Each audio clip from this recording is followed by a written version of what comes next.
want to talk a little bit about the goals of the process of intervention. I get the phone call all the time, an exasperated person on the other end of the line, and they basically scream, "I just want him to stop drinking. I just want him to quit." The next question that I have is that all you want? Is that all you want, is for them just to quit drinking? And then that person usually goes off kind of into a laundry list of other things that they actually want.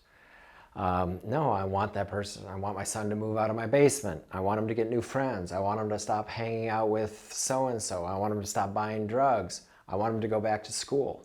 And then all of a sudden we've got this whole list of things that are the actual wants. This kind of goes back to our timeline. When somebody first calls up, they're just thinking about get them in rehab. Let's get them sober.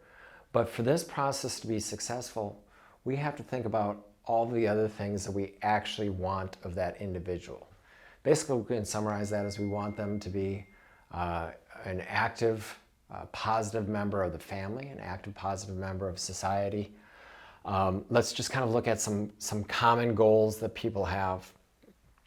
Finish school is often a common one for college-aged individuals. They might not be working. We might want them to finish school and get a job. We might want both of those things. People might not have been the best parent. Husband-wife situation. If the wife has been drinking for a long time, maybe the husband has stepped into the role of only caregiver, primary caregiver. He might be the primary caregiver of the children and of his wife. So he's looking for his wife to come in, start sharing some of the load, cooking dinner again, taking care of the kids, helping with homework. New friends. Oftentimes we see that an addicted individual is kind of running with the wrong crowd. We might want them to have some new friends. Financial support, is the person working? Are they supporting the family properly?